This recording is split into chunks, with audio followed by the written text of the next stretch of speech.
He'll keep calling me. He'll keep calling me until I come over. He'll make me feel guilty. This is ridiculous, okay? I'll go. Shit.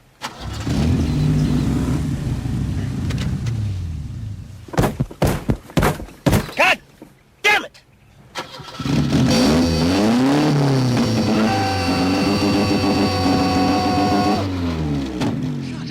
And sit down.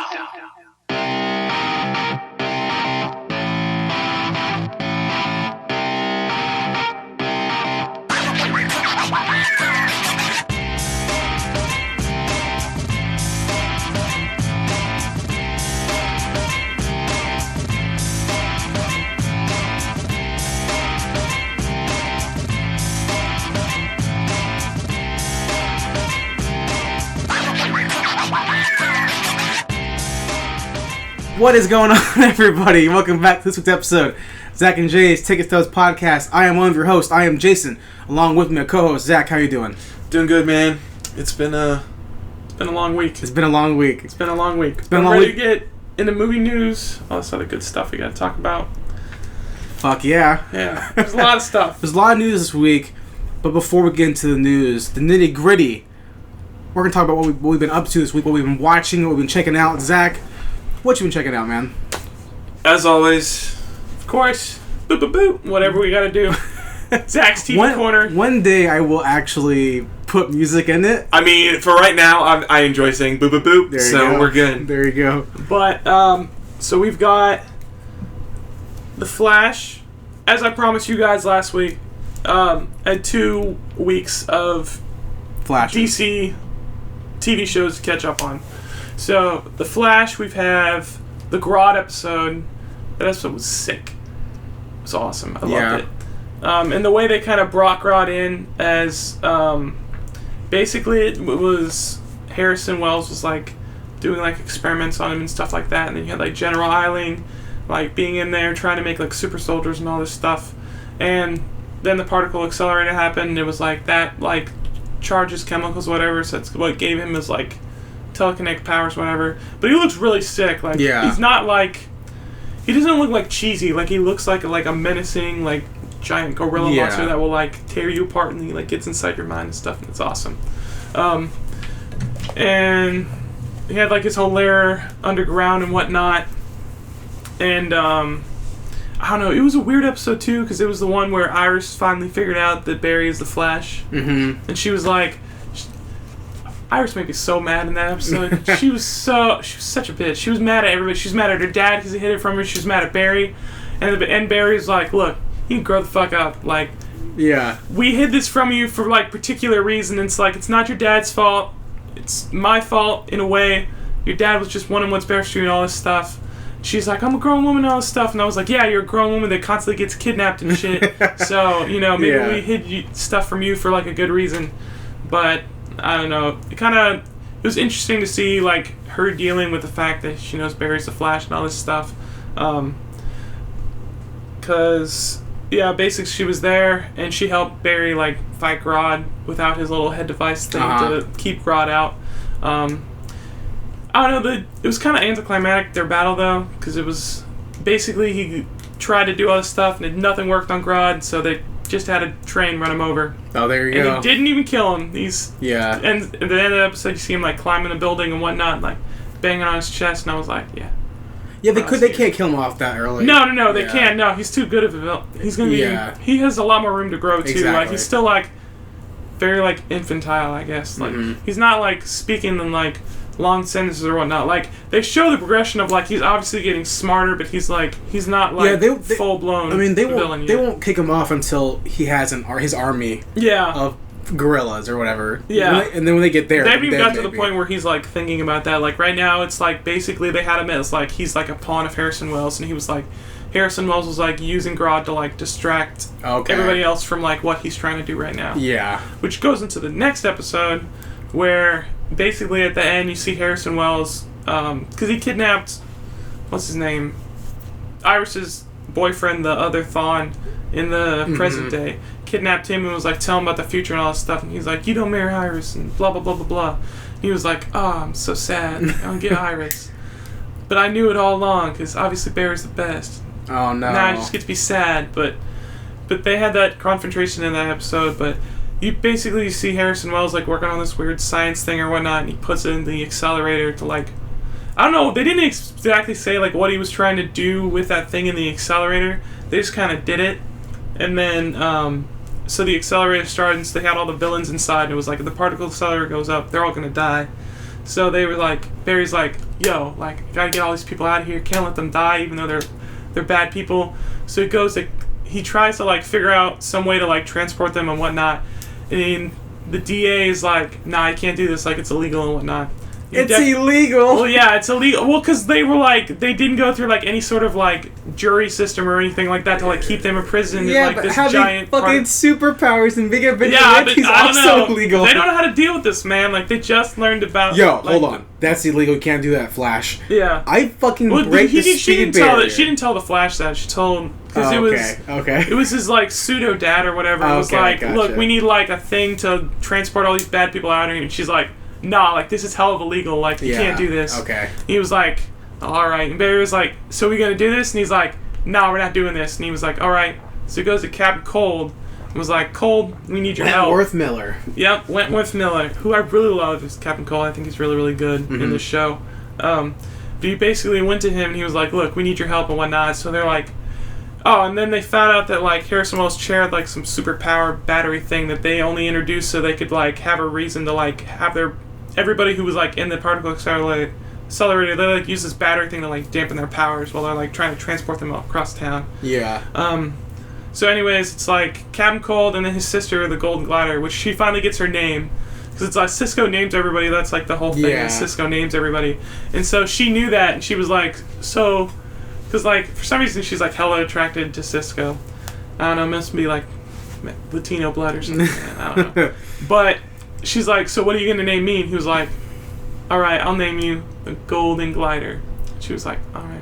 That's a dumb name still. Yeah, no, I don't think still it's a very really good dumb name. I wouldn't be hyped about that name if I had that name. No, I wouldn't be either, but you know, comics and whatnot. Yeah. But, yeah, so that happened, and then all of a sudden the power damper starts to go out, and all these people start to get their powers back and whatnot. And they all end up escaping, and Barry was like, Cold, you did this, I know you did. And he was like, yeah, hell yeah, I did it, because I need people to owe me favors, and now they all owe me favors, because there was like, he had like Deathbolt died, never mind. He killed Deathbolt because he tried to like laser him, and he was like, nah, and like froze his eyes. But you had Weather Wizard in there, you had Rainbow Raider, you had Peekaboo, and you had, who's the fourth person? Oh, the Mist. You had all those four guys, and Cole was like, alright, y'all get out of here, because y'all owe me a favor now.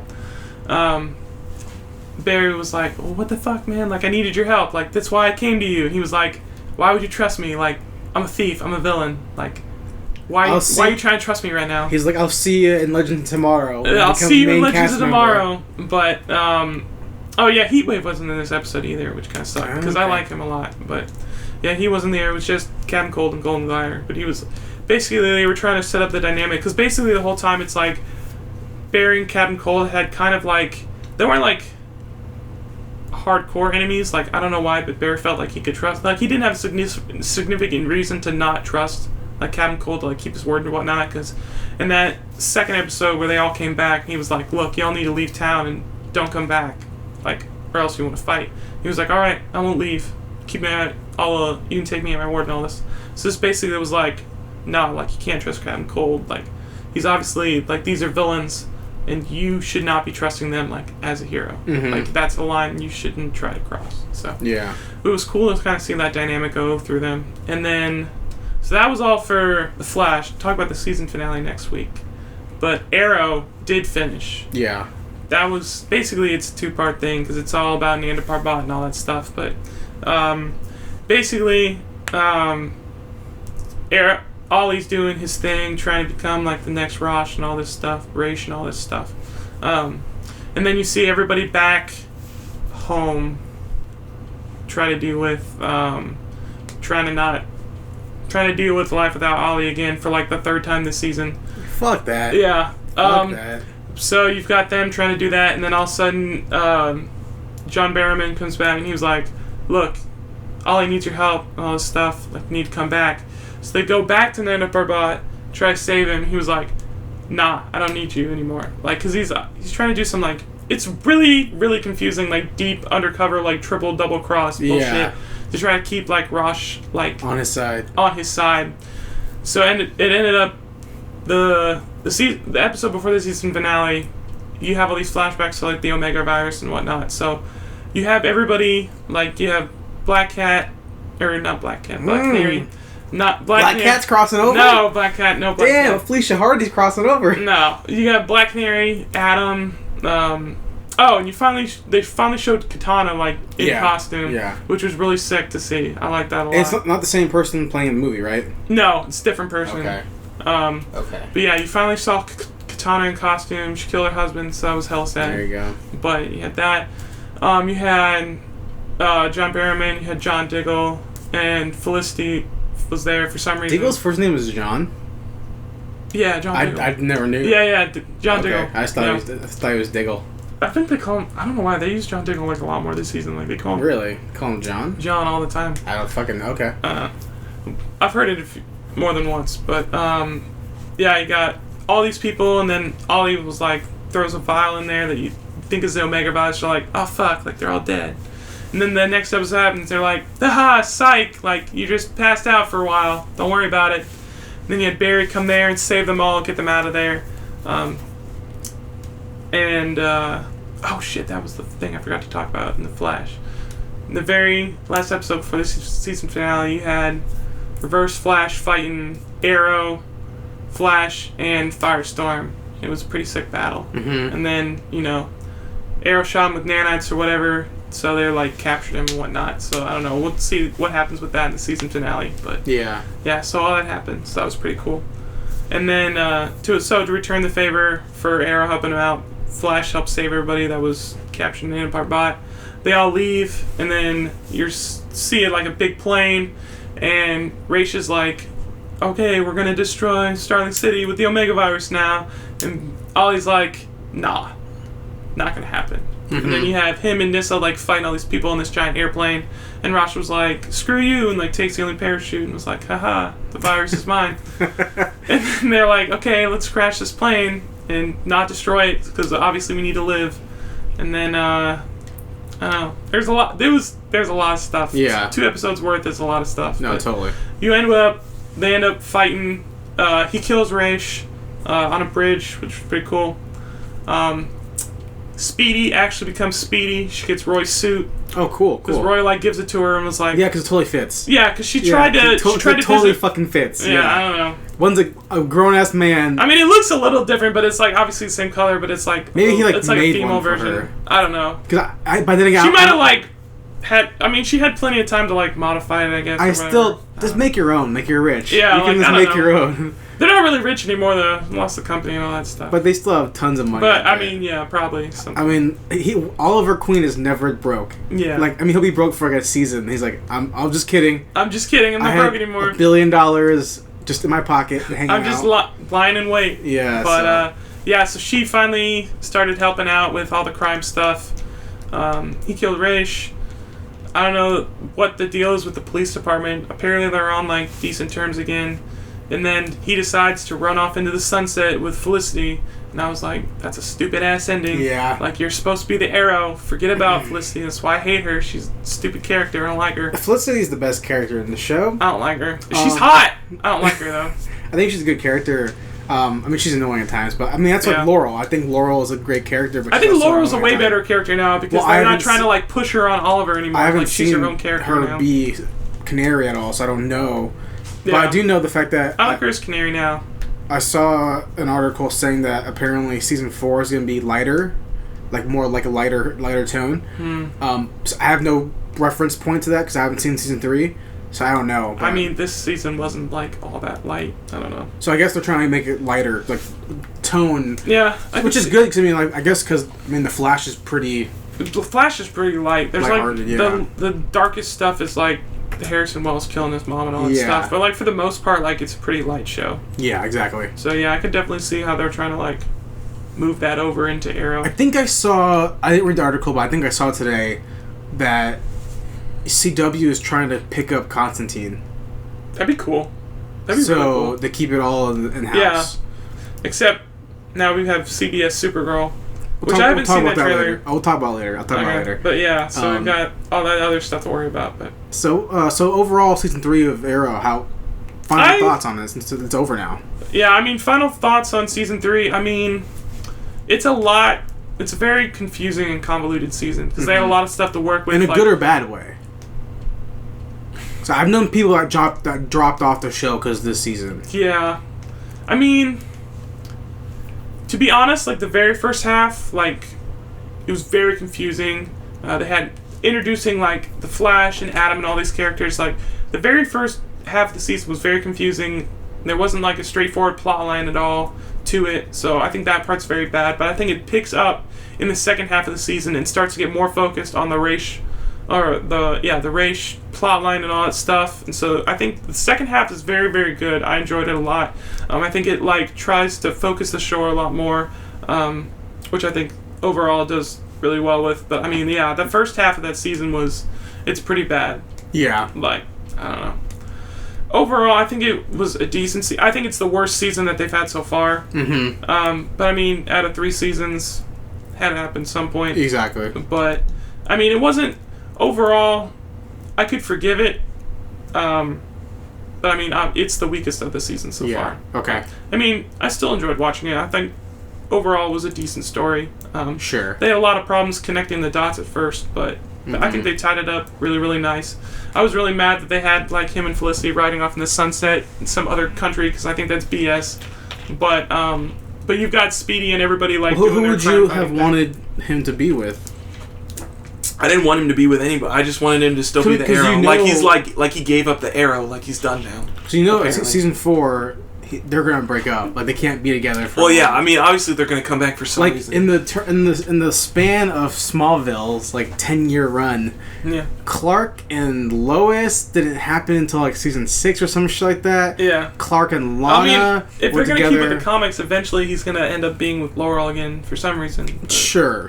But I mean, or Sarah. Or Sarah, either one, because apparently she came back to life. Yeah, White Canary. Yeah, apparently. White Canary. I thought she was like just called Canary too, but yeah. I mean, either way, like they're gonna break up at some point, and that's how the show works. Which is fine with me. I don't think he should date anybody. I don't think he should date. I definitely don't think he should date like a core character. Like, do like what they did with Barry at the beginning of the season. Like, have him date like a side character for like a few episodes, but like not like any long relationship. Like he dated like the Huntress for like 2 episodes, two or 3 episodes or something like that, and then they broke that off, and I was like, that's fine. He doesn't need like a long-standing relationship. Like, I'm sorry, Ollie doesn't need happiness for the TV show to work. Yeah, I mean, if it was a character like Spider-Man, then yes, that's integral to the character. Yeah, I mean, Mary Jane and Gwen Stacy are like just have a girlfriend. He's always that's a big part because Peter Parker is honestly more of an interesting character than Spider-Man is. Yeah. Green Arrow. Not the other way. Green Arrow, like Batman, never has a girlfriend. Yeah, you never need Batman to see doesn't need Batman a girlfriend. date anybody. Yeah. He can get it in every now and then with Catwoman or whatever, or whoever, Zatanna, but that's it. Like no more than that. Or obviously Talia, obviously, that like one night, whatever. Yeah. So it was a good season though. Yeah. Okay, or a mediocre season. I mean, it's like on a scale of 1 to 10, it was like probably a 6. Okay. Well, that's not bad. A little higher than mediocre. Okay. So what else did you watch this week? And then anything else? Onto the TV, or not on the TV, onto the movies.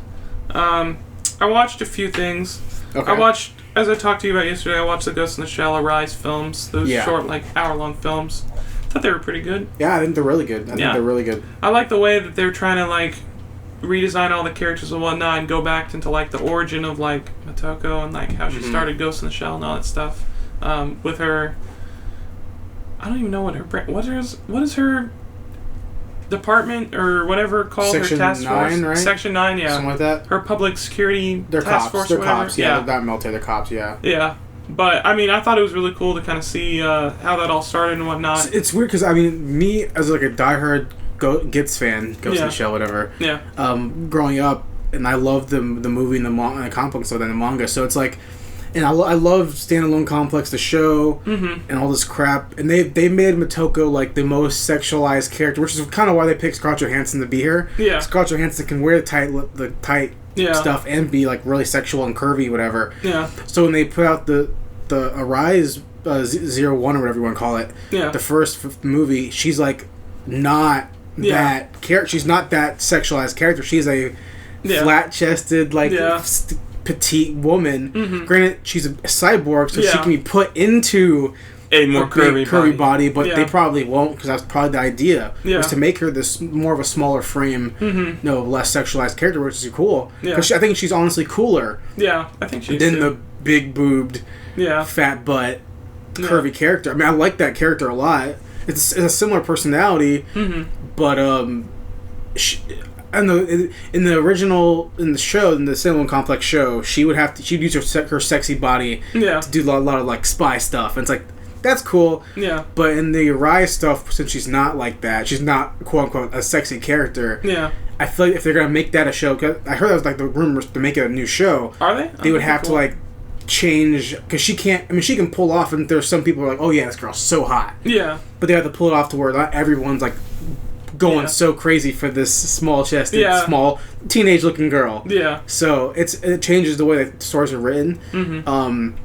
But that's a really good reboot to a franchise, I thought. Yeah, I thought it was really, really solid. I liked it. I haven't seen number 4 yet. I've only seen the first 3. Is number 4 out? 4's out. I haven't seen it yet. You have to get that I haven't seen it yet. Yeah. Which I'm not condoning or saying you should, but at some point it might fall into my computer desktop. I don't know. It might be on a hard drive? I actually probably already have it. Oh, well. Yeah, but yeah, the first 3 are really, really good. I think it's really good science fiction stuff, especially just showing the roots of the department and showing how like she was military before. Yeah. And you have like Bato in there. And then my favorite character in all Ghost in the Shell has always been Togusa. Yeah. Because he's like 100% a regular human guy. And I love that character so much. Because he's so different from the rest of the team. But yeah, Ghost in the Shell is really good. Yeah, man. It's awesome. And then I watched Young Detective D, Rise of the Sea Dragon. I told you. Yeah, man. Told you. It's really good. That's the prequel. Yeah. The first one is the Phantom Flame or whatever. Phantom Flame's better. Is it? I haven't seen Phantom Flame, but I like this one a lot. I thought it was really cool. I like the whole, like, it was very, like, over-the-top action, which I thought was very, very cool. I think that, correct me if I'm wrong, but that happens a lot with, like, Chinese, like modern Chinese movies that deal, like, old Chinese time. Like, they do really, like, over-the-top, like, spinning action. Even so it's called wuxia. Okay. Or wuxia. It's WUXIA is the genre type, which is high wire, Once Upon a Time in China type of stuff. Yeah. And the actual like novels that this is based off of. This is based on a book of novels, a series of novels, Detective D. And they were wuxia novels. So he was a high flying. Yeah. Detective. Crazy. Sherlock Holmes with a sword. Yeah. Type character. So. This movie's really good. This one's really good, except for the final part, man. I hate the CG in it. The CG. Oh, with the dragon. The dragon was so dumb looking. Yeah, it looked like a stingray or whatever when I first saw it. I was like, this isn't even a dragon. Like, so I'm pretty sure I mentioned when I talked about it a couple months ago that I liked all of it except for that part as well. I just don't like that CG part. I mean, everything else was fine. Yeah. The reptile guy looked cool. Yeah. The fighting was cool. It looked really good, like practical effects stuff. It looked awesome. Yeah, he's a cool character. Yeah. I actually read a couple of the books. He's a really cool guy. I like the sequel's better in my opinion, but whatever. But yeah, I agree. It was very, very good. Well done. It's a fun movie. Yeah, it's a really fun movie. It's not that long either. It's like, actually, I lied. It's like 2 hours. It's a pretty decent length movie, but I mean, it's there's a lot of stuff to it, and I like it a lot. And especially, I don't remember if you remember that like spelunking scene that they had where they're like fighting along the rock. Yeah, that's a really cool action scene to see. But yeah, I enjoyed it a lot. I thought it was really, really good. High flying stuff. Well, he's a cool character. He's a really cool character. Yeah, because he's like weird. He's like the whole lip reading thing was like. Yeah. When at first I was like, is he reading their minds? Like, I don't understand. Like, what's going on? Because I didn't like see anybody's lips moving. Like, I thought that's what it was at first, and then I was like looking, and I was like, his lips aren't moving. So what is he reading? Yeah, he's cool. I think they're making a third one. I think I could. I hope so. They're really. I like that one, and if you said the Phantom Flame is better, then I like it more personally. Okay. I'm not sure if I thought I saw someone that they're making a third one. I mean, it made money. I mean, yeah. So I don't know what they're doing with it, but it's a franchise, and there's a billion books they can base it off of. So they have something. Yeah. For sure. Yeah, I agree. And then I watched Flashpoint. That was pretty good. Yeah. Donnie Yen being Donnie Yen. I like It's crazy. Flashpoint's good. I think I like SPL more. I haven't seen that yet. SPL is pretty much the same type of movie. It's like, okay. It's like cop in modern day. Yeah. Taking down bad guys. It's what's his new one that came out a couple years ago where he's undercover. And that one's pretty good too. Sounds good as Flashpoint though. I mean, Donnie Yen's great. Yeah. As a martial arts fan, movie fan. Yeah. I think he was in Iron Monkey. Yeah. And he was really good in Iron Monkey. He did Ip Man. Oh yeah, Ip Man. Yeah. I think Ip Man's his biggest, most. He did Legend of the Fist. The remake. That was not good. I don't think it wasn't. He's not a good Shenzhen, in my opinion. Okay. But then again, I don't like. I hate Bruce Lee. I really don't like his movies that much. Okay. I love Donnie Yen, but there's 3 renditions of Chen Zhen as a character. I mean, obviously, Bruce Lee started it. Jet Li did one, and then Donnie Yen did one. Jet Li's one is the best. Okay. Legend of the Fist, I believe it's what it's called. It's one of my favorite movies of all time. Yeah.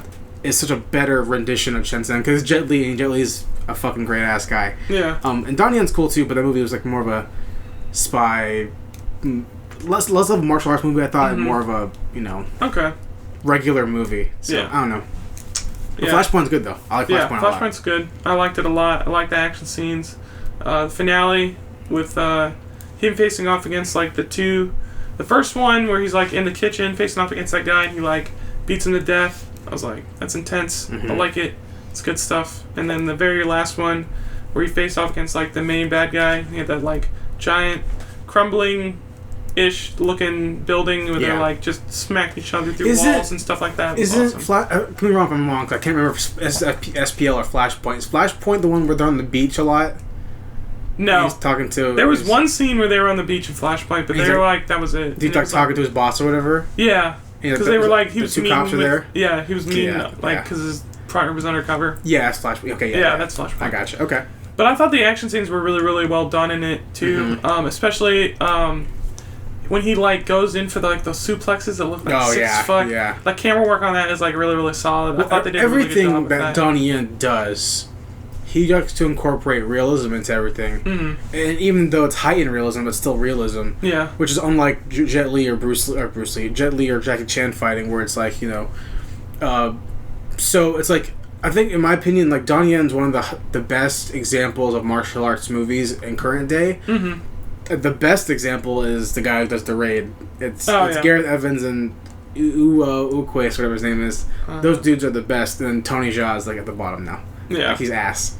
He was good in Ombak 1, and that was... He's good in Ombak 1, he was good in The Protector. He was good in The Fast and Furious, actually. Haven't seen it He was in Fast and Furious 7. He actually wasn't bad in that. Because he wasn't trying to be some weird, ancient, over-the-top martial artist. I talked about The Protector 2. Yeah. And I talked about... The Protector 2 is garbage. Garbage movie. So, no. Yeah, I have lost respect for that dude.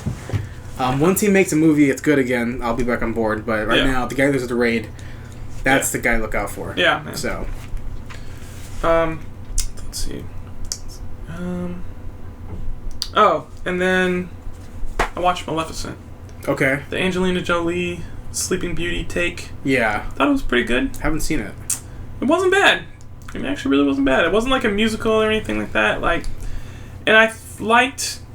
They took the whole Sleeping Beauty take and they made it so that instead of Maleficent being like inherently bad, they kind of made her like sympathetic because it was like she's a fairy and then They raped her, right? He had sex with her and then like cut off her wings to like try to become a king. And so she was like, "You cut off my wings? Fuck you! I take your daughter." And so she like cast the curse on her daughter and whatnot, but then she like watch over there because like the 3 fairy godmothers are watching over her like dumbasses, like they're completely useless. And she was like, "All right, obviously I have to take care of this child myself." And so she has this like weird like crow companion that like transforms into a dude when she wants it to or whatnot. So they were like watching over her and whatnot, and so she like ends up actually having like a bond with Aurora. And so she like ends up trying to like take the curse off and whatnot, and I don't know, it was really, really good. And it was like the whole spin that they had on like the breaking of the curse was like, it wasn't like from a boy, it was like from Maleficent, because Maleficent like loved her in the end, like as a daughter. That's fucking Frozen. Yeah, well, Yeah, basically. That's like a Frozen twist thing. But, yeah, I mean it's Disney now. Yeah, but it's like it showed like very strong like female characters. Yeah, totally. Which I think Disney's been getting like a lot into, trying to show like more strong female characters. So it's definitely a movie that like fits into that. But I thought it was really, really good overall. I wanted to see it. Was really decent bad. film. I thought it looked kind of cool. Yeah. I mean, and the effects in it are like really, really cool, and like all the fairies, and like she has like tree warriors and whatnot. There's like a beginning fight scene where there's like tree warriors and like tree hawks and whatnot, and there's like a giant like root worm that like destroys all the like knights. Really sick. Yeah, I mean, it looked like a cool movie. I wanted to see it really bad. Who plays Sleeping Beauty? Ellie Fanning. That is Ellie. That's Ellie Fanning. Wow. I'm pretty sure it's her. Like the grown-up Sleeping Beauty, like 16 years old is like I'm pretty sure it's Ellie Fanning. Ellie Fanning, okay. And then you have Charlton Copley playing her dad, who like loses his he loses his fucking mind in this movie. He's a crazy dude. That guy is in it. Yeah, Charlton Copley. Okay, wow. Yeah, he's got his Scottish accent going super strong in this movie. Yeah, super he's strong. Fucking South African. Is he? South African, yeah. Oh, he is. No, he's Neil Blomkamp's friend. Oh, yeah. He's the guy from District 9 and every Neil Blomkamp movie. He's got like a really thick Scottish accent. That's good. Because I mean, I was watching Powers, and he plays Christian Walker in Powers, and his accent's like I can't pinpoint it because like he's trying to make it like an American like non-accent. He has such a but it's like bro, like you sound weird. Like you don't sound like an American guy. You sound like you're a dude trying to sound like an American guy. Yeah. That was kind of my issue with Age of Ultron. Was like how like the Sokovian accent from Scarlet Witch and Quicksilver was like going in and out the entire movie. Yeah, I couldn't tell if it was like supposed to be real or not. I don't know about that. It was just his accent was hella weird in this movie. But it was a good movie though. But yeah, I enjoyed it overall. Yeah, Ellie Fanning was okay. But yeah, I thought it was really, really good. I mean, it wasn't like a fantastic movie, but it was a good. It was a good way to spend. Where the fuck is Dakota Fanning at? Dude, I don't know where the hell she went. Last time I saw Dakota Fanning was in Twilight. She was in Twilight? She played one of like the big heavy like Volturi vampires, like one of the big high end vampires. Like dude, one of the really strong royalty vampires. Yeah. I haven't seen her in anything else. What was her biggest movie? Was she in Signs? Was that her? What was she in? Was she in War of the Worlds? I thought so. Maybe. I don't know. Whatever. I forgot what she was in the movie that made her really big. Yeah. I forgot. Oh well, whatever. Did you watch anything else? No, that was it. That was all I watched. I watched a couple things. I'm gonna short them down because we have a bunch of fucking news, I imagine. Yeah. So I told you yesterday, Zach, we were talking. I rewatched X-Men Days of Future Past, which was actually our review for our first episode or second episode. Second episode. First one was Godzilla? Yes. So this is a flashback, boy, back to like when we first started. Way back. Yeah, about a year ago, actually, almost coming up, a year ago or so. Yeah, it'll be almost a year. So, Days of Future Past, this is my fourth time seeing it. I saw it twice in theaters and then 2 times after. Right. Still a really, really fun movie, really good movie, even not including X-Men just as a good movie itself. Mm-hmm. Now, in terms of the X-Men films, it is probably my favorite one, followed by X2. Mm-hmm. But Future Past, man, has such good scenes in it, and Michael Fassbender is amazing in it, and so is James McAvoy. Jennifer Lawrence, still don't care for her as Mystique at all. And I feel like she didn't do anything. I feel like she did very little for her own stunts, because I don't think she can stretch that far. She just didn't do much in this movie at all. She didn't. She kind of just walked around and hobbled. Yeah. I thought that Nicholas Hoult was really cool in it. Obviously, Hugh Jackman's I just don't like Nicholas Hoult as Beast. I mean, he's not what I prefer as Beast, but I thought he was okay as the character. I mean, I guess he's alright, as a young Hank McCoy, but I don't know, I just... I prefer to see somebody else. Well, Kelsey Grammer is infinitely better as old Beast, because he still has the really weird, fun personality that Beast has. Mm. And then, obviously, my favorite part of Future Past, which I mentioned in our original review of it all those months ago, was that I loved all of the future X-Men. So seeing Warpath and Blink and Sunspot and Bishop and all those characters were really cool. Yeah. I wish they would have put in characters like Cable. Or actually, when I was rewatching it, I realized that Warpath is really small. Hey, that guy is really skinny. Yeah. Warpath is big. He's a big guy. He's like 7'3". Yeah. So I was like, whatever, but he's still really good. Halle Berry was cool. Yeah, man. I'm so glad this should be the last time I get to see Patrick Stewart, Ian McKellen, because they fucking suck. You don't like them? They suck as I Charlie like Ian Xavier. McKellen. I think Magneto. he sucks as Magneto. You don't like him as Magneto? I think he has zero rage the entire movie. He's not mad. If he wanted to fuck people up, he would have fucked people up. Yeah. I think he was good in the first movie. I thought he had enough rage. I thought he had rage in the first movie. He was okay. But yeah, it's died down like every movie.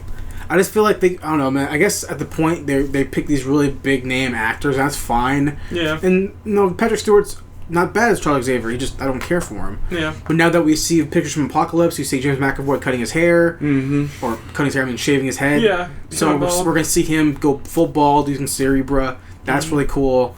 I'm not sure what Michael Fassbender's gonna do, but that's totally rad.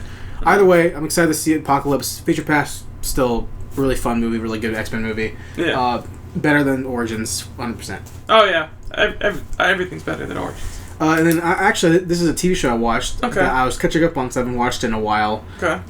Ultimate Spider-Man, the Disney animated show. I have not seen that. Where Drake Bell is Peter Parker. No fucking way. Yeah. Yo, he's fucking good. This show is so funny. Okay. This show is probably the best Marvel animated show I've seen. Okay. Ever. I mean, that's hard to say because X-Men animated series is really good. Yeah. The second Spider-Man animated series in the 90s was really good. So good. The original Avengers show was really good. Avengers Assemble is really good. Okay. But Ultimate Spider-Man is so fucking funny and it breaks the fourth wall all the time. Okay. Because, I mean, like, Peter will be there and he'll, like, freeze frame like Ferris Bueller. Or, like, more like Saved by the Bell, I guess. Yeah. They'll talk to the screen and make jokes and puns, and you see Blades in it. That's awesome. And like they bring in all these characters, and it's really fucking cool. Mm-hmm. And it's just a fun movie, or a fun show. Yeah. And it's just, I don't know, dude, it's really fucking hilarious. And I mean, it's something like it's more than just kids that can like the show. Yeah. Like Earth's Mightiest Heroes and Avengers Assemble, they're good, but they're like, I don't know, kid oriented. They're both kid oriented, but I don't know, something about Avengers is still more towards the kids. Mm-hmm. This show is definitely a kid show, genre wise, but it's just funny, and I think everyone can enjoy it. Okay. A lot of light-hearted humor, even though Blade's in it, it's fucking funny, and Blade's a dark character. Yeah. And I know that this Ultimate Spider-Man it's the newer show, and me saying it's the best, it's hard because X-Men Evolution was really good. Mm-hmm. The MTV Spider-Man show was really good with Neil Patrick Harris. I don't think I've seen that one. It's a CG show, lasted like one season. That was really good. It was? Yeah. Okay. I mean, when I watched it 15 years ago, it was really good. Yeah. Or whatever. But Ultimate Spider-Man is really fun, and I would recommend everyone to watch it. Even though Spider-Man is my least favorite. It's weird. Okay, here's the thing, Zach. Okay. Spider-Man is Play it weird. on me. Spider-Man is like my least favorite Marvel character of all time, right? Okay. But something about the character makes me want to read him and watch his stuff all the time. So like, I'm like, fuck Spider-Man, I hate him.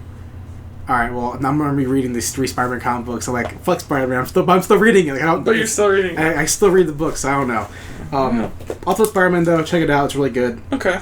So, I'm going to skip some other stuff that I watched because we have a bunch of fucking news to get into. Yeah. So, we'll transition to news of the week, Zach. Bop. What you got for news, bro? One of the first things I got, speaking on our topic of the show. I should probably give them like a little intro first, sorry. Oh.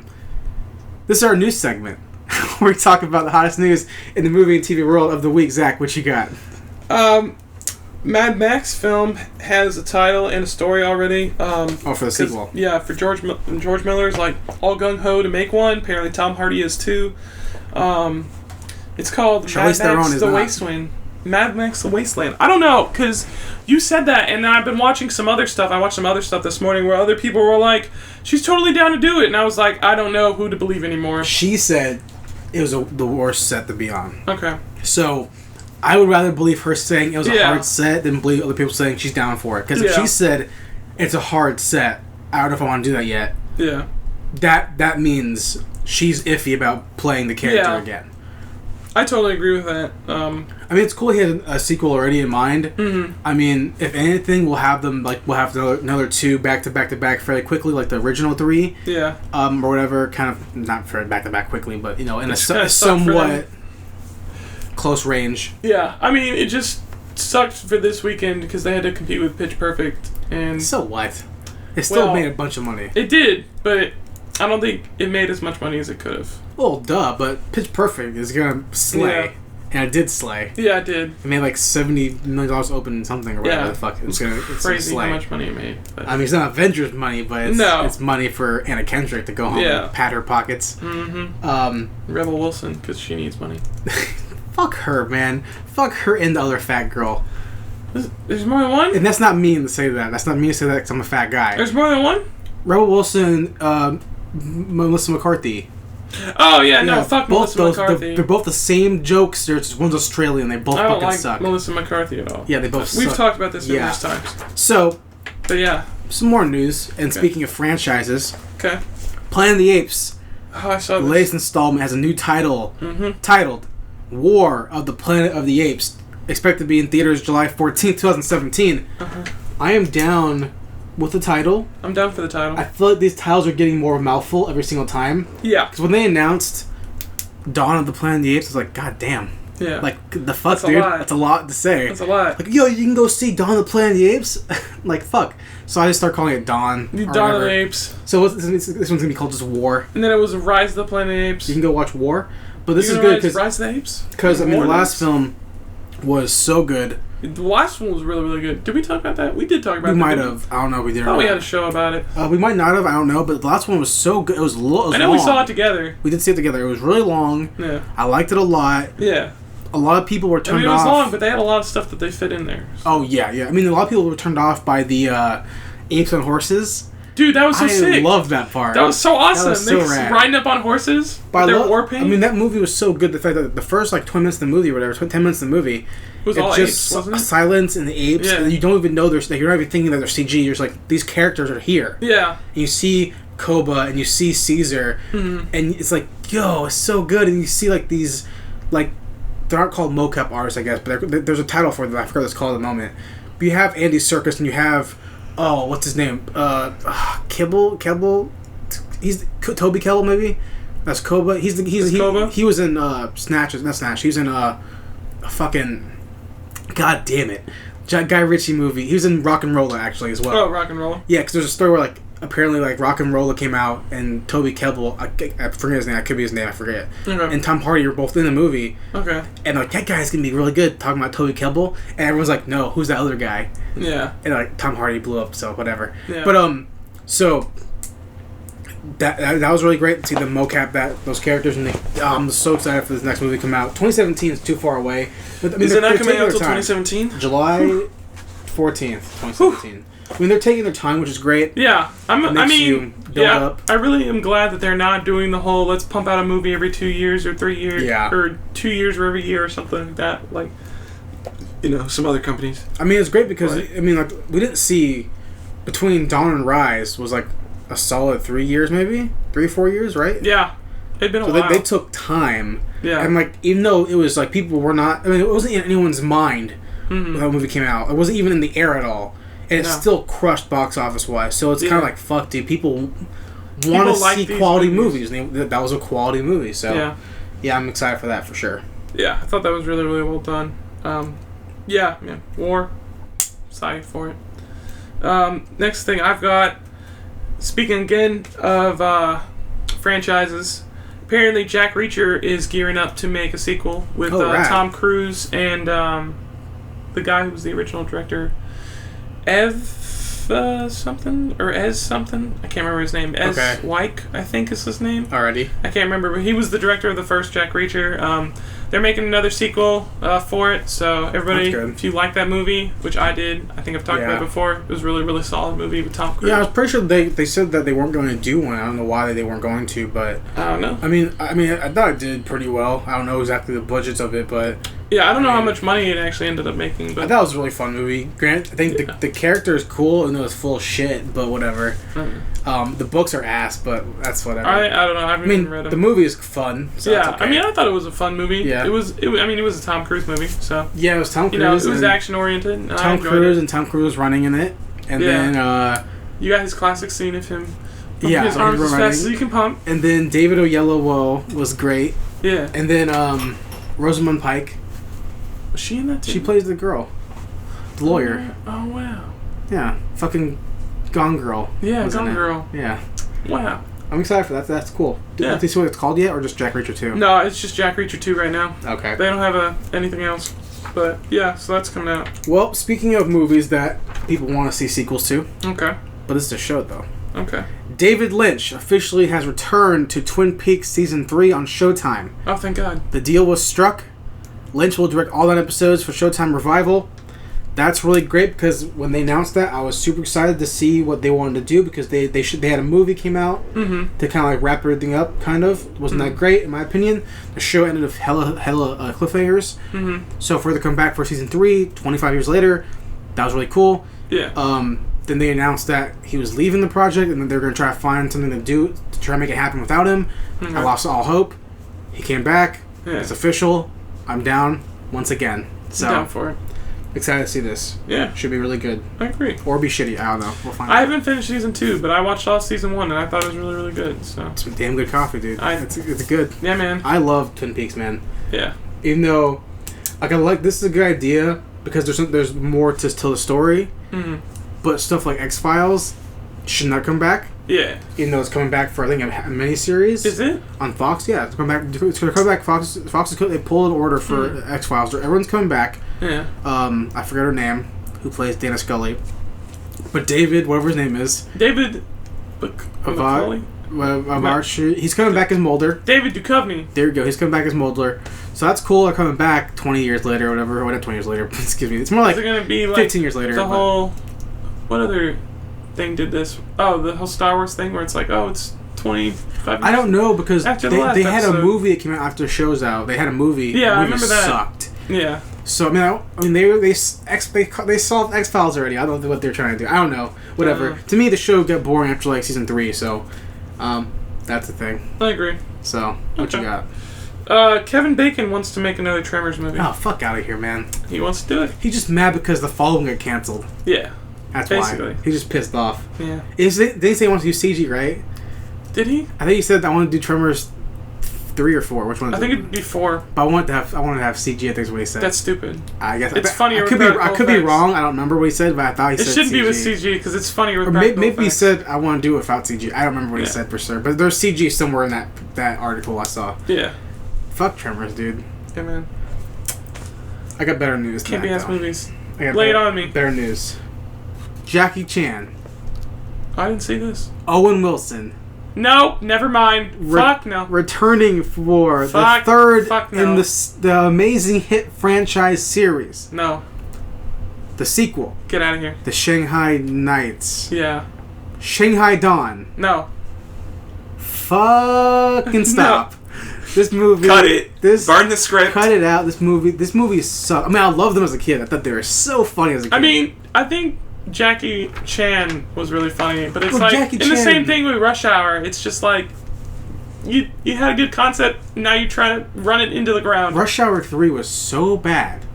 Was Rush Hour 2 good? Rush Hour 2 was fucking hilarious. Yeah, Rush Hour 2. Rush Hour 1 and 2 were so good. Rush Hour 1 is really But they were good. not the same as Shanghai Nights. Yeah. Shanghai Noon and Shanghai Nights, whatever. Yeah. Owen Wilson is not funny.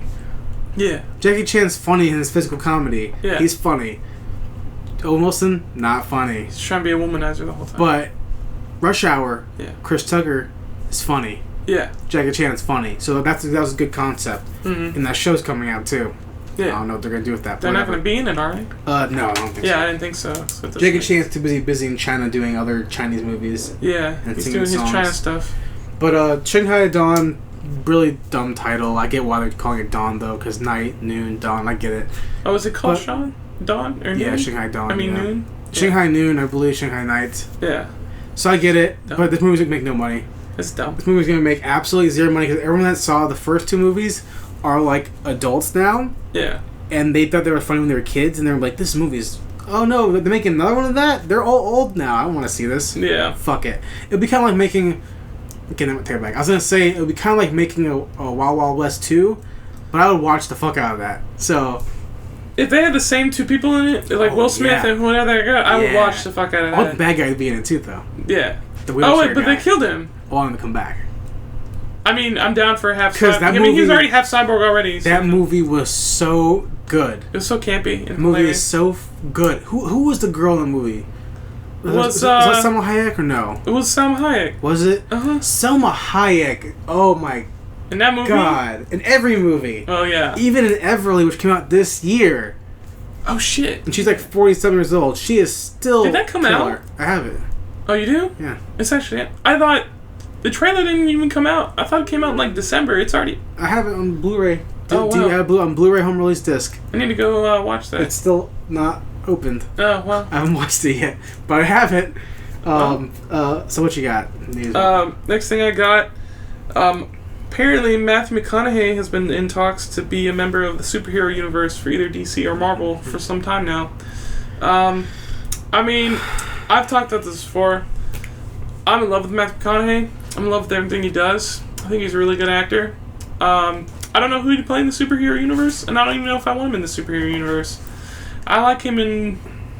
I couldn't think of a character that I would want to see him as. What southern character can I think of? Because he can't not do an accent. Yeah, he can't. That's just who he is. He has an accent. So yeah. I don't think he would be good in a superhero movie because he's too good of an actor. Yeah. Like, not saying like Tom Hardy won't be good because Tom Hardy can do a range of characters. Yeah. Matthew McConaughey can do one character. Yeah. That's all he can do. Yeah. He can only play a guy from Texas. That's all he can do. Basically. In every movie he's ever been in, he plays that character. Somebody from the South. Somebody from the South. Yeah. Tom Hardy can play every character. Yeah. Jake Gyllenhaal can play every character, which is why they courted those guys to be in Suicide Squad. Matthew McConaughey, don't think he can do it. Yeah. I'm not saying, the find a character that fits him perfectly. Yeah. Sure. I'm not sure who the character is, though. I can't think of a character off the top of my head. Yeah, so... I get why he's hot commodity. Yeah. That's why they went for Jared Leto. It's hot fire, That's why they went for Benedict Cumberbatch, because they were hot fire. I understand that. They're hot. They're lava. I get it. I understand. They bring in the audiences. I get it. I understand that, Yeah. That's why Jake Gyllenhaal and Tom Hardy were optioned off, because... I don't know. I just don't think they should be doing that. I think you should find people that match the characters you want to portray, not just someone who's hot. Like Benedict Cumberbatch. To me, Benedict Cumberbatch was like one of the worst castings of a character, in my opinion. I just don't see him as a superhero in general, and I definitely don't see him as Doctor You know who I see as Stephen Strange? Who? Robert Downey Jr. Yeah. So, but Tony Stark and Doctor Strange, same character. Yeah, they look exactly the same. Well, they're both womanizing people. Yeah, who have something happen to them, and they both become they're both actually guys. pretty decent rich, and they both look the same. Yeah, like they both have that dumb goatee mustache thing. Yeah, and black hair. Black hair. Yes, they look exactly the same. Iron Man's dead. Yeah. Yo, Downey Jr. We got a new contract for you. We want 10 you to play years Doctor of Strange. Doctor Strange. There you go. Speaking of franchise news, once again. Okay. A lot of franchise stuff this week. Kate Beckinsale. Oh, I saw this. Returning for Underworld 5. Super excited. Yep. Down for it. Yes. Couldn't be Underworld without her. She's so good. The Underworld is such a good franchise. Yeah. I still have not seen the Lycan movie yet. I haven't seen The Rise of the Lycans either, but I saw Underworld 4, and I was like, hell yeah, Kate Beckinsale's back. Yeah, Kate Beckinsale, anything I'm watching, especially when she's fighting vampires as a vampire. Yeah. Because werewolves. That character is so cool. Yeah. To me. I think she's a great character. I think she's awesome as like that vampire that hunts other vampires. Well, just in general, she's a super cool character, and she's a really cool action star. And the movie's being directed by Anna Forster, who has only directed TV stuff, but she was a DP on 2012, 10,000 BC, and The Day After Tomorrow. So she has DP shitty movies, in my opinion. But whatever. I mean, it's Underworld. I don't expect you to have fucking 5-star talent. I don't expect you to have a goddamn Martin Scorsese up there. Yeah. Like, listen, Kate, we need you to be doing. I need more. Yeah, substance. I need more feeling out of you. I need you. Just your expression needs to be more. Just pull the triggers and spin in a circle. Yeah. That's going to be coming out probably in 2016, 2017. So down for it. Me too. Okay. Me too. Next thing I have, TMNT, the sequel. Apparently they picked up Bebop, and Rocksteady's not going to be too far behind. I hope not, because those two are always together. So if you have one without the other, you're making a mistake. So, I mean, I've already said that I thought this franchise is kind of a mistake. I don't like the way they look. Apparently you thought the first one was good. I liked it for what it was. I'm not taking it for, like, I mean, good is the wrong word. You liked it. So. I liked it. I mean, it was a fun movie. I mean, it made money. It was a fun movie. Transformers, generally speaking, is a fun movie. Yeah. You know? And that's why people who are not necessarily cinephiles or film addicts, when they talk about Transformers, they say they're good movies because they don't look at it like fucking nerds do. They look at it as a service value, fun movie. Yeah. That's why G.I. Joe is a fun movie because it's just explosions and fighting. The first G.I. Joe was awesome. I like G.I. Rise of the Cobra or whatever. That was the first one, right? Or what's the second one? Cobra? Annihilation. No. Was it Sons? No, it wasn't Sons of Liberty, was it? No. That's Metal Gear Solid. No, but still, like G.I. Joe 2, it was a fun movie. It was long and not necessarily great, but it was a fun movie. Yeah. Fast and Furious, they're fun movies. They're not like good movies, they're fun. So TMNT 1 was a fun movie. It wasn't necessarily a fucking masterpiece. Retaliation. It was fun. Retaliation, okay. G.I. Joe Retaliation. But Megan Fox did her Megan Fox thing and acted like shit. Yeah. I thought the Turtles were really good. Yeah. But there weren't enough turtle action together. There weren't enough of their bro moments. Oh, they weren't together. Splinter was garbage. Okay. And Shredder was garbage. But whatever. The guy, and what's his name? What's the fucking comedian's name who's in TMNT? Will Arnett. Will Arnett is so fucking not funny. He's not? So fucking not funny and so fucking not good. Get him out of there. Get him out of that movie. That series. I actually like Will Arnett. I think he's so bullshit. He's so fucking annoying. Uh-huh. And the first TMNT movie, he was the motherfucker tasked with putting in all the dumbass puns and shit. They'll be sitting there in the car, and Megan Fox is like, "No, they're turtles." Blah blah blah blah blah. And Will Arnett's like, "Oh, you mean like Heroes in a Half Shell?" Shut the fuck up, Will Arnett. Shut the fuck up 100%. Shut the fuck up. So yeah, he just so his face just pisses me off. Oh, as an actor, just whatever. Okay. Whatever though, but the fact that Stephen Amell is gonna be in it. Yeah. And that fucking what's his name? Brian T is gonna be in it. And apparently as Shredder. What's his name? Yeah. Fuck Tyler Perry's gonna be in it. As who? Oh, he's as the guy who transforms into a fly at some point. He's gonna be fucking Baxter Stockman. Yeah, Baxter Stockman. Yeah. He's gonna be the guy who creates the Mausers. Yeah. I actually like that idea because Tyler Perry, generally speaking, even though I don't watch all his Medea movies because they're not towards necessarily my demographic of film fan. Yeah. He can be funny. Yeah. He is not a dumb guy. Yeah, and he's actually an okay actor. I mean, he was good in Gone Girl. He's good in Gone Girl. He's okay in Alex Cross. Yeah. So I think, and Baxter Stockman's he's a goofy guy. Yeah. So he looks similar. I mean, he's bigger than Baxter Stockman. Yeah. But he's similar looking. That's fine. Mm-hmm. So I'm excited for that. Yeah, I know. I'm okay. Next piece of news for me, though. Okay. The first trailer. Okay. For the Steve Jobs movie came out. Didn't watch it.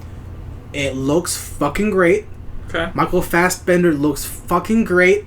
As Steve Jobs? Even better, which surprises me. Seth Rogen? Seth Rogen looks fucking good. Who is Seth Rogen supposed to be playing? I'm pretty sure he's playing Steve Wozniak. Oh, okay. But I guarantee right now, I will make a bet right now on this podcast. Okay. 5/19/2015.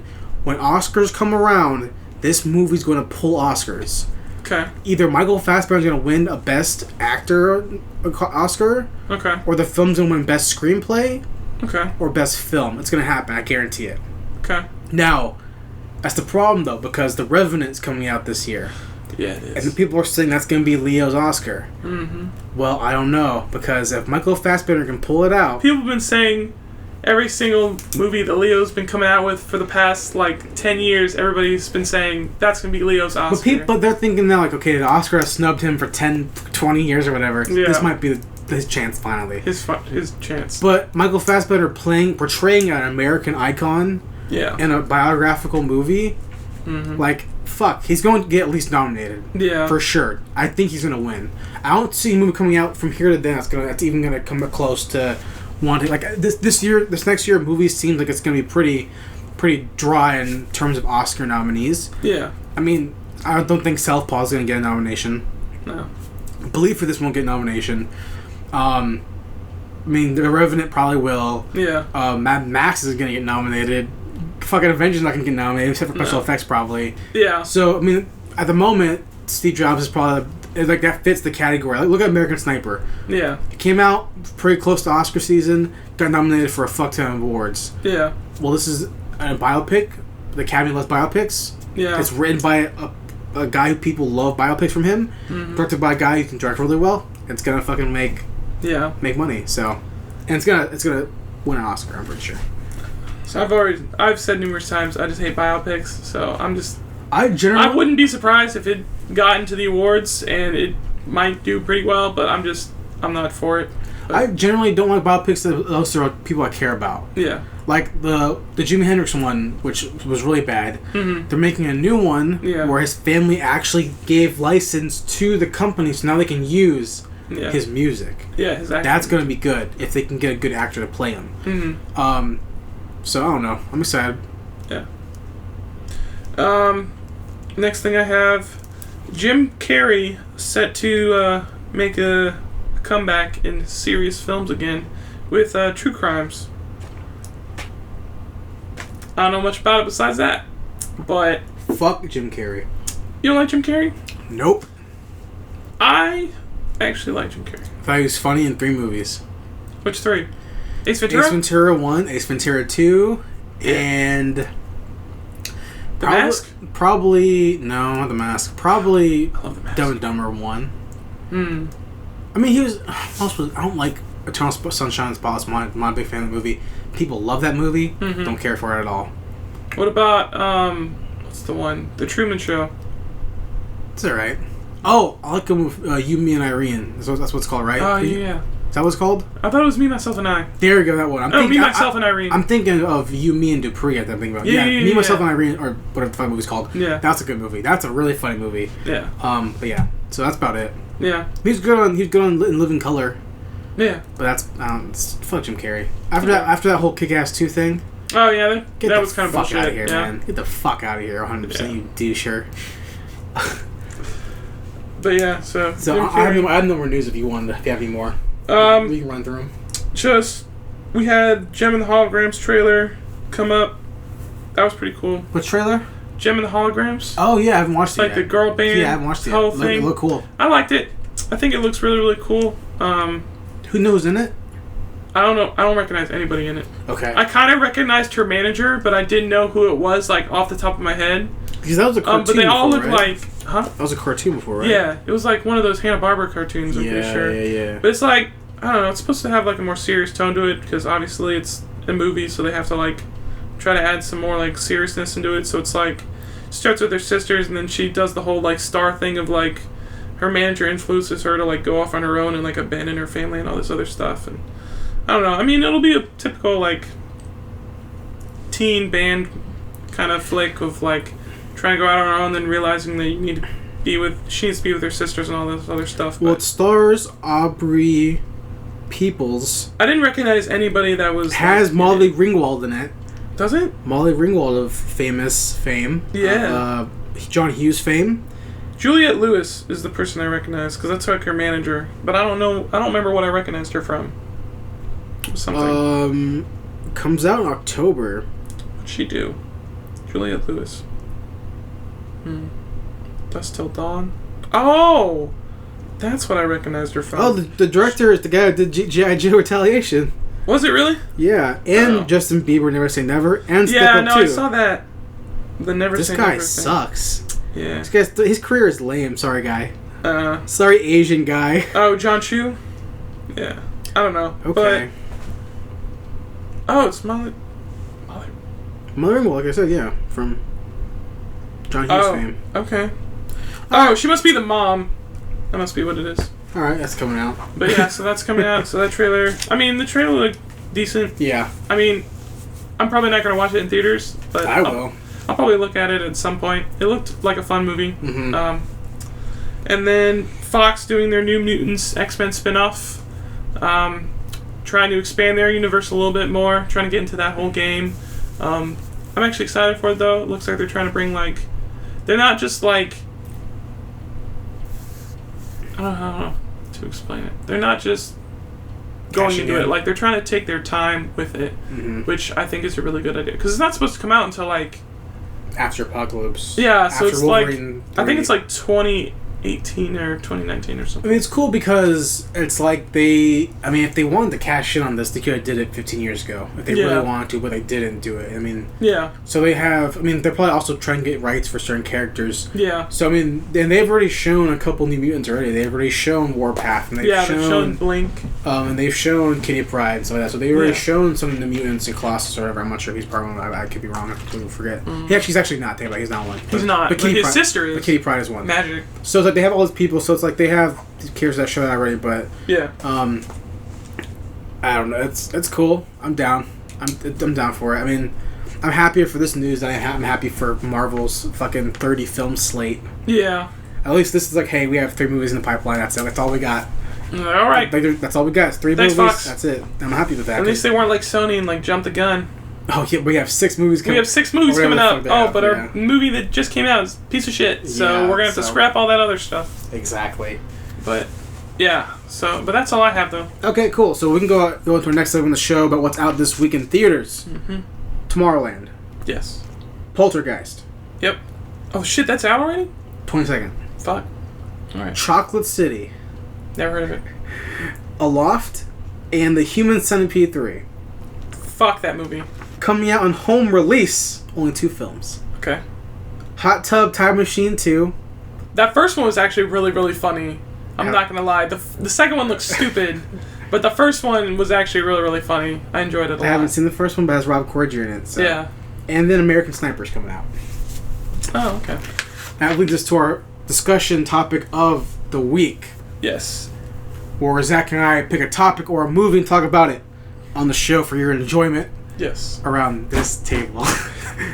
So we're talking around this area. We're talking about the latest release from George Miller. Yes. In his franchise of apocalyptic car driving movies. Mad Max Fury Road. Woo! We watched it last night, Zach. Yeah, we did.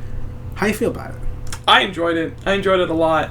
I thought it was really, really well done. I thought the action was over the top and crazy, and I enjoyed every second of it. The whole pole vaulting cars thing and the using of their like explosive tip spears to like have like car combat was really, really sick. I enjoyed it a lot.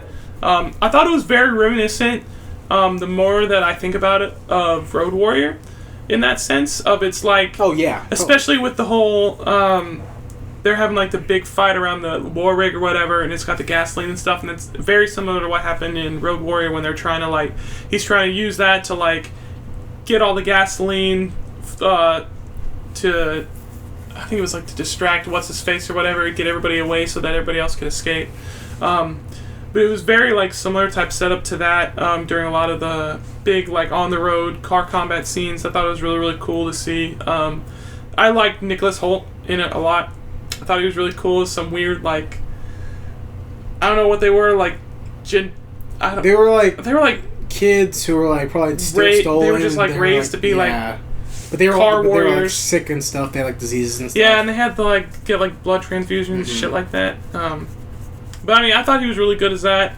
Tom Hardy was awesome. Charlize Theron was awesome. I thought it was a really good movie overall. How did you feel about... So obviously, I mean, we didn't watch opening day. Yeah. But the reports coming in, the movie was very well received. And that's still the case. Mm-hmm. But a lot of the reports were saying as well that all these big like men's activist groups that are saying this movie is just promoting feminism, promoting the feminist agenda. I'm down for it. And they were saying that like it was like too strongly promoting the feminist idea. How do you feel about that? They were thinking that it ruined the movie because instead of it being all about Max, it was about Charlize Theron and the girls. Yeah.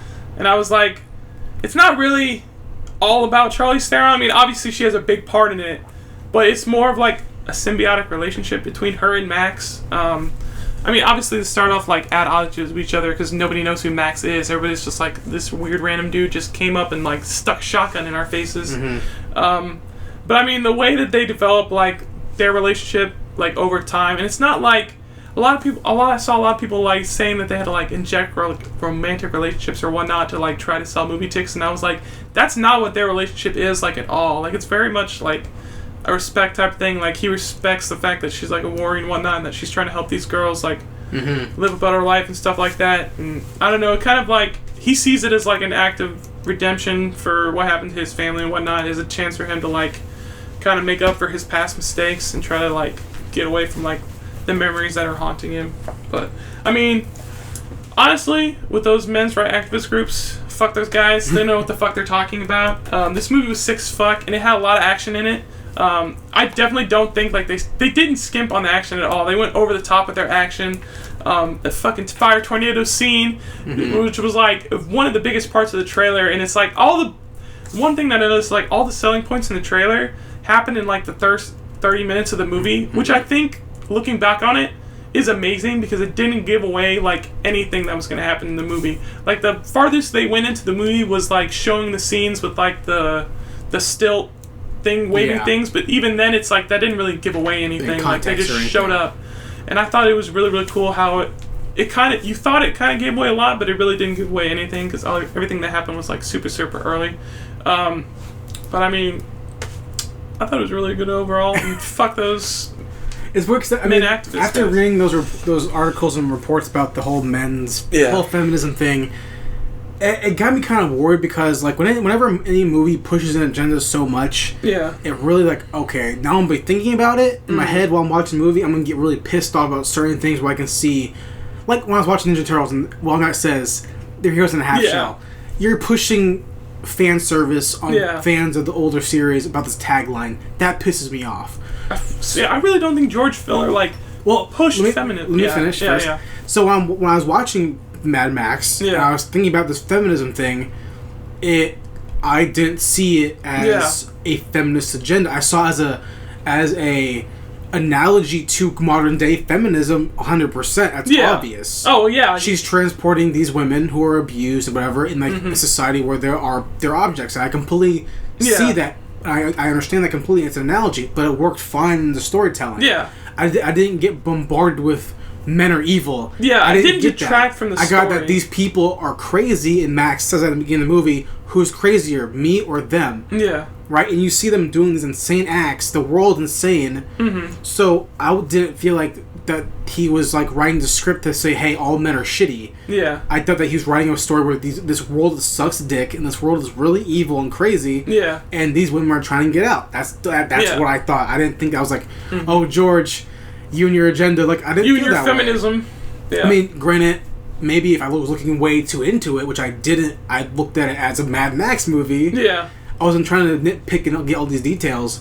But people who I think who are getting offended by the agenda that's quote-unquote there are looking too hard and not enjoying the movie for what it is. Yeah. Like, if you have a problem with Charlize Theron's character, who is already a disabled quote-unquote character... Yeah.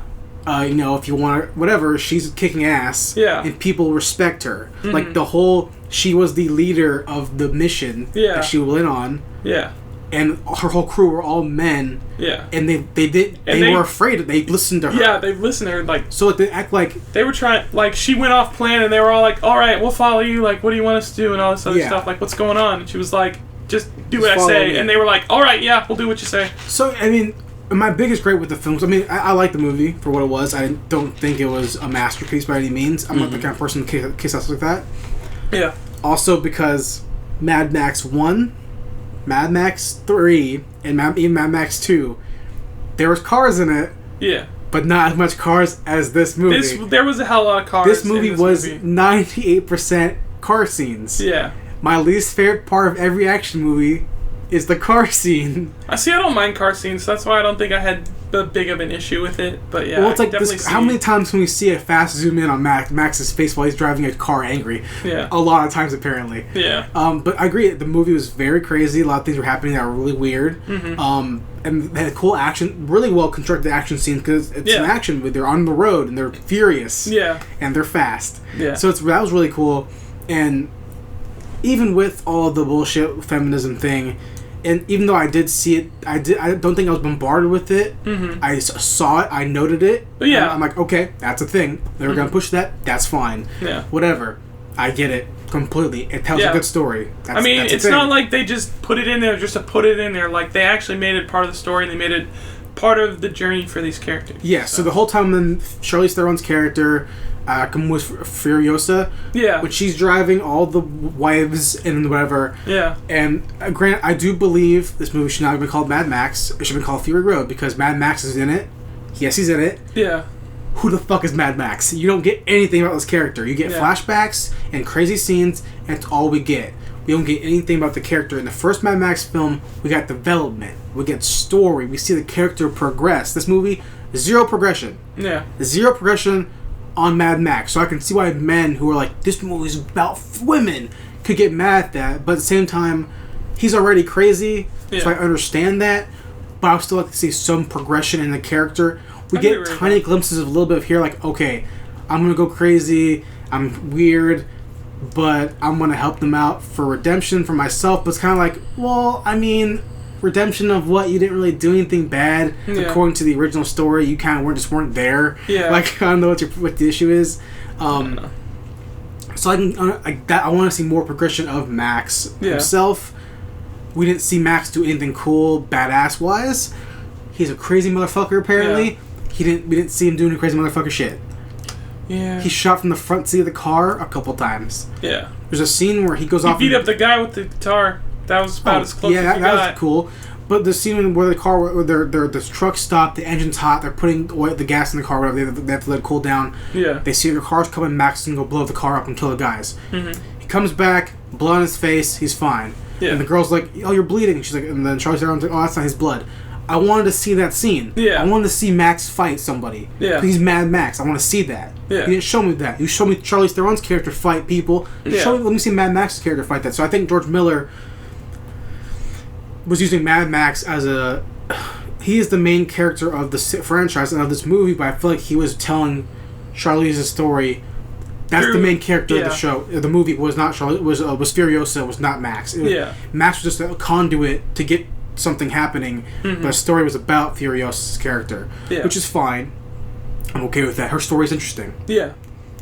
Now, the feminist part that did bug me. That bugged me 100%. Okay. The part of the movie that was, I think, I completely agree, was ham-fisted feminism bullshit. Okay. Was when they get to her homeland, and they're like Amazon women. That part was like, yo, you really could have made a better story than that.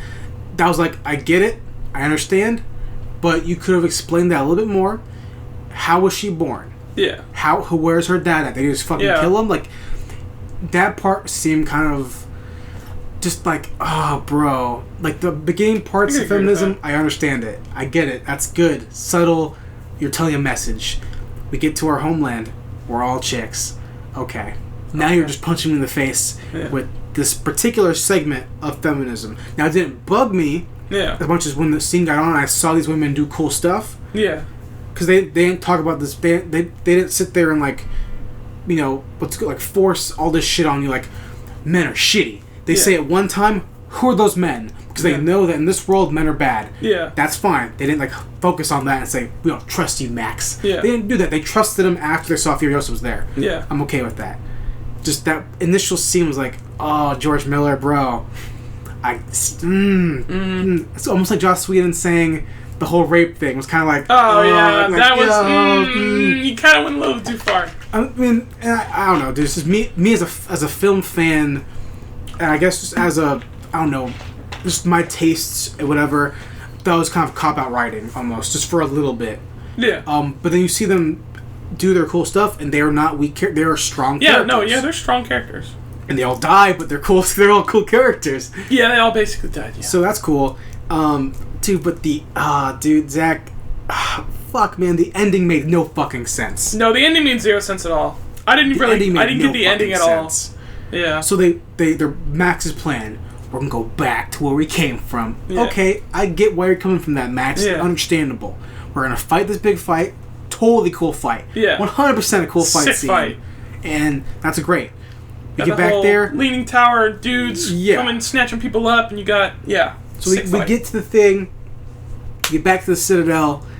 The guy's dead. Morton Joe's dead. Yeah. Everyone fucking loves Furiosa. Yeah. Why? What are you talking about? Well, I mean, she was like, I guess technically it was like she was like his second in command almost. I'm not sure she was second in command, but she was definitely. I mean, she was like high up. Her name was like Impersaroda, whatever, or something like that. Imperator or something. So she was definitely a person that people respected. Yeah. But unless she was planting seeds throughout the entire time, like He's not a god. He's not a god. He's not a god. He's not a god. Why would they fucking be like, oh, yes, you killed a guy. We're happy that you're our leader now. Why would that matter? Has she been a nice person? They didn't explain that. Zero backstory on that. Yeah, they didn't really go into any of that. That's writing that made no sense to me. Yeah. I can agree with that. But I will say the positive about this movie. Okay. Because it's a fun movie for sure. Yeah. Definitely a fun movie. I think that this movie, like you mentioned before, the trailer showed only the first half hour of the film. Mm-hmm. That's great. Because you have no clue. After that big sandstorm, you have no clue what's happening. Yeah. Well, it's all fresh to me. Fresh scenes. That's cool. Yeah. The one positive thing that George Miller did in this movie, I mean, he did a lot of good things, but this is the thing that stood out to me the most. Yeah. That this movie, Fury Road, was literally non-stop action. Yeah. It was literally like your heart's always racing. Your heart's always beating crazy. There's always some crazy. Once the action starts, it doesn't really stop. Exactly. I mean, you open the movie, it's action. Yeah. It's him rushing to the car, him driving away, him getting kidnapped. Yeah. Couple talking scenes here, there. Boom, we're going again. Yeah. Couple talking scenes here, we're going harder. Yeah. Like those fight scenes last like 12 to 15 minutes long. Yeah. Because there's a lot of stuff happening. And that's really good choreography. Mm-hmm. That's really good cinematography. Yeah. And I don't necessarily give George Miller the credit. I give the credit to the stunt choreographer, to the guy who did all the cinematography. Mm-hmm. That's why I give credit to on that end. But I mean, there were great scenes, great scenes. Yeah. So, I would agree. Yeah. I mean, how do you feel about Max? Like I mentioned, I don't think he was very well developed at all. I don't know. It seemed very a similar character to me, like in Road Warrior. I thought, where it's like, I don't know. He just didn't. But in Road Warrior, we had the first movie to give us backstory. Yeah, I know. That's the thing that I don't like is that they made him a similar character to in Road Warrior, but they didn't give him like any backstory at all. Like they had these flashbacks, and you're just sitting there like, They had a little girl during these flashbacks the whole time, and I was like, I don't know who that is. Also because... Like, I was talking to you about it after it came out, and I was like, was that something from, like, Thunderdome? Because I hadn't seen Thunderdome. And you were like, that's not from Thunderdome. And I was like, well, I have no idea who that character is then. I have no idea who she's supposed... I don't know if she's supposed to be his daughter or anything like that. They give nothing about that. They don't show his wife at all, his son that he was supposed to have. I don't know. It's all just... Because they kept saying it was, like... That they kept in saying that girl was, like, his family. Yeah. Like... I don't remember a girl in Thunderdome ever at all. I don't remember a girl character like that. Yeah. At all. I just don't remember that at all. I remember the one weird, like, boyish character from Road Warrior, the one with the boomerang, but it's not like he died or anything. Like, and the one thing I did like, they had a little flashback. I don't know if you remember this, but in Road Warrior, he has a little music box thing that he does, and he gives it to the little kid. And at some point, I don't know if this bitch just grabbed out of this woman's bag or whatnot, but she had a little music box or whatnot. And I was like, that's a cool little send back to, like, his previous films. And, like, obviously this is something that's, like, he's keeping it in his mind almost. But there's, like, no context. So I'm like, is there just another music box? Is it the same music box? Is it supposed to be, like... So I still can't tell if this is a sequel, a prequel, if it's a reboot. I still can't tell what it is. Has he even, like, actually said what it's supposed to be? Because I don't remember seeing, like, anything from him about whether this is, like, a reboot or a sequel or whatnot. He was just like, Mad Max Fury Road. Okay. Awesome. I'm trying to see if this is... if I can find out if this is a sequel or not. Mm-hmm. Like, I don't know what the fuck. But, I mean, back to Max. I mean, overall, besides, like, the lack of backstory for him, I thought he was alright. I mean, throughout the entire movie, I thought he was a decent character. I mean, obviously, as you stated, he's not really the main person. It's more Furiosa's movie. But I mean, I thought they were able to not sprinkle him. I thought they were able to show him enough to where he's still able to progress the movie along, and you could make the next. I think in the next movie that they're gonna do, if they do end up, if this does end up making enough money for them to do a sequel, I definitely think they should focus more on Max. If you're going to call it Mad Max, I definitely think they should focus more on him, give us more backstory, tell us why he's having these visions or stuff like that. Just, like, don't just leave, like, plot holes, like, stuff like that, like, hanging up in the air. Yeah. Because that confuses me as a viewer. I mean, obviously it's an action movie, so, I mean, I don't need to be thinking too much, but, I mean, obviously if you're making something like, that's, like, a central theme throughout this movie that he keeps having these flashbacks. I would like a little more context to explain why he's having them. There was one weird part though, because it's like he had one of those flashbacks and he saw the little girl and she like reached out and it was like he did the and it like helped like save his life or whatever because like he stopped the arrow from like coming into his head, and I was like, I don't know if that's like just him having good reaction. The flashback was trying to help him or something. I don't know, but I don't know what it was. But then that happened, and I was like, I don't know. I literally have no idea how to think about. I have no idea how to feel about that. But so I can't find out. Apparently, Tom Hardy said that this movie is like a revisiting. Yeah, that doesn't make any sense. The franchise, but it's kind of like nothing has been officially announced in regards to Mad Max. I don't know. It's like making me mad. Yeah. It's like I don't. If I'm missing something, if that girl character he keeps having flashbacks to is someone in Thunderdome that I missed. Yeah. I don't think it is. Yeah. But Mad Max had long hair in Thunderdome. Mm-hmm. But he started off with long hair in this film. But he was older than Mad Max was in this movie. Yeah. He's like 40 something in Thunderdome. Mm-hmm. And he was he went to a city. Yeah. And there were people there. Yeah. And his car was not that car. Yeah. And I'm pretty sure he had dogs still. I don't remember. And his leg was messed up. That was also the other thing. His leg was not messed up at all in this movie. He walked perfectly fine. Yeah. And Mad Max 1, his leg gets fucked up. So in the rest of the movies, he's limping. Yeah. So, what? Mm-hmm. Also, I thought people knew he was Mad Max. Didn't people know like Mad Max was a person they heard about? Or am I crazy? I think so. Like in Road Warrior, they might have. I haven't seen Thunderdome, so I don't know if they did in Thunderdome. But in Road Warrior, I don't know anybody recognizing him. Okay. But like in Road Warrior, he was just a random guy, and his name was Max. Tons of shit that don't make sense in this movie. Mm-hmm. That I think people will really notice and knock it down some points. Yeah. Because if you're looking at it in the context of the other three films, it has zero context, it has zero backstory, it makes zero sense. Because nothing connects. Yeah. Is that girl supposed to be his kid? Where's his wife at? Yeah. You saw them in the middle of the road in the beginning of the flashback. Is that his family? Yeah. Is that why he's trying to get redemption? Mm-hmm. How is he really crazy? Yeah. I don't understand. Why is his leg not hurt yet? Is this supposed to be a prequel to the first movie, but his family is already dead? I don't understand.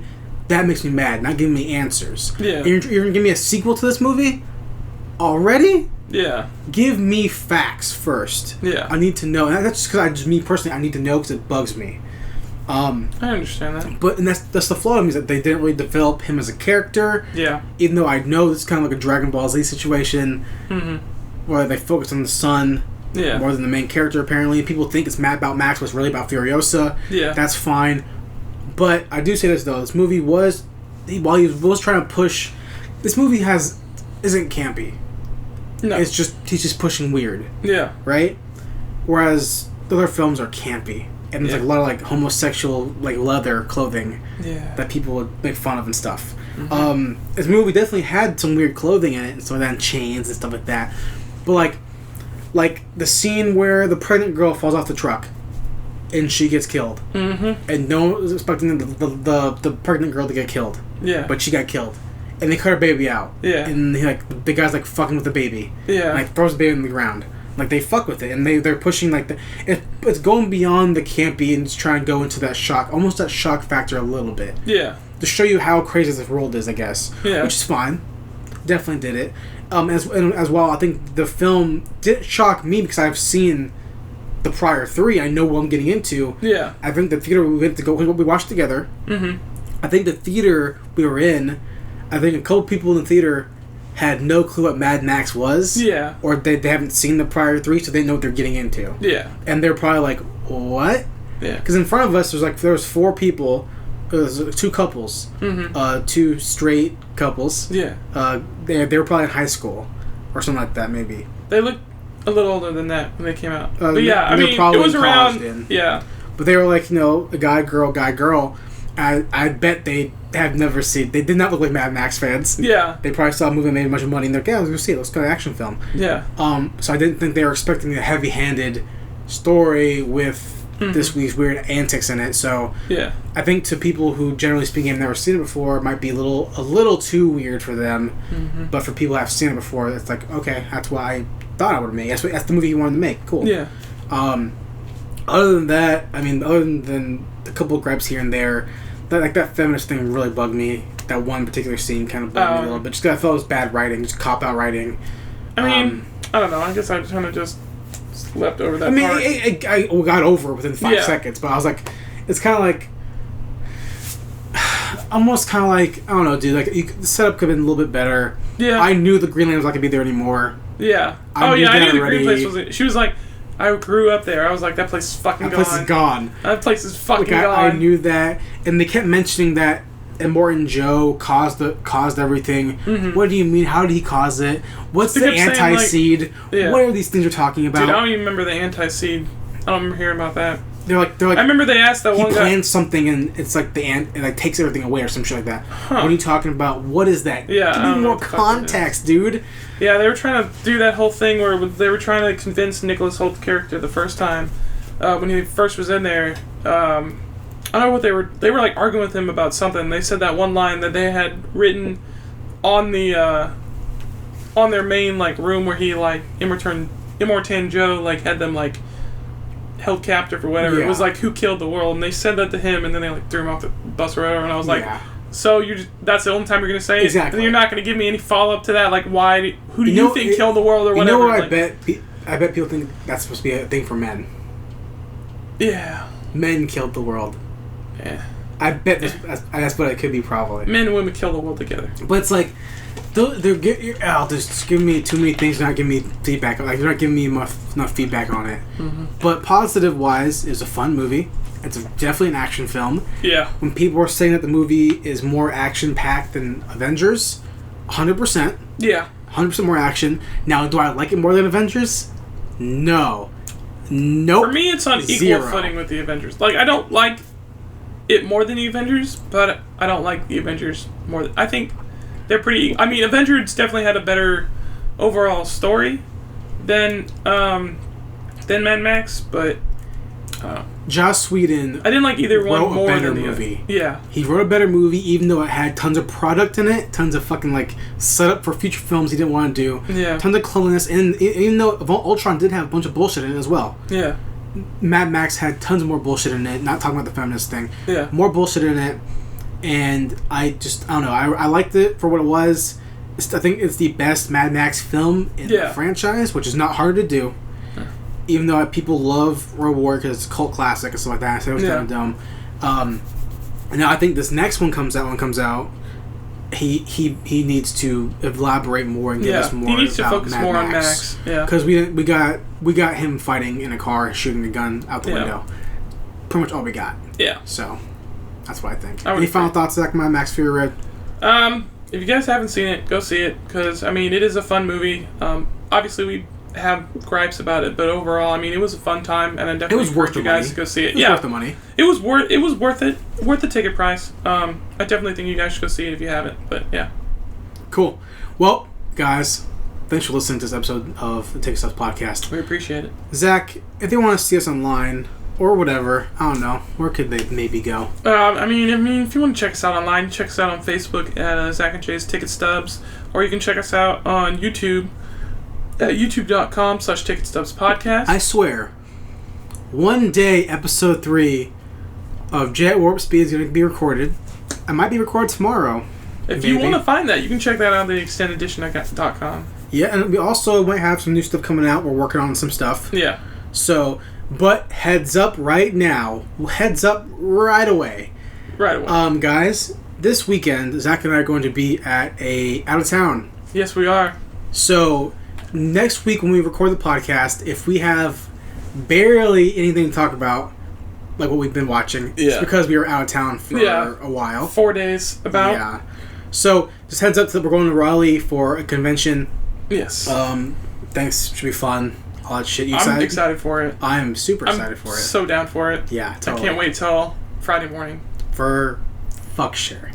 Zach, if they want to follow you on Twitter, where can they find you at? If they want to follow me on Twitter, they can follow me at ZachAustinTyler.com. Or not .com. It's at ZachAustinTyler. Jason, if they want to follow you on Twitter, where can they find you? You can follow me at J@WarpSpeed, which I feel like changing my name again. You want to change your name again? Yeah, I feel like I want to change it again. I'm not sure what to yet. Mm-hmm. No Country for Old Dong was pretty good. That was a pretty solid name. No Country for Old Dong might be the best name. That was a pretty solid name. I'm thinking about something involving X-Men. Oh, yeah. I'm not sure yet. That's something involving cool. Cable. Ooh. Kitty Pryde fan 93 or something like that. Kitty Pryde fan 93. Thanks guys for listening to this episode. We'll see you guys next week. See you guys. Where we talk about movies and TV shows. Yeah. And all that cool shit. So yeah, thanks definitely. a lot, guys. See ya.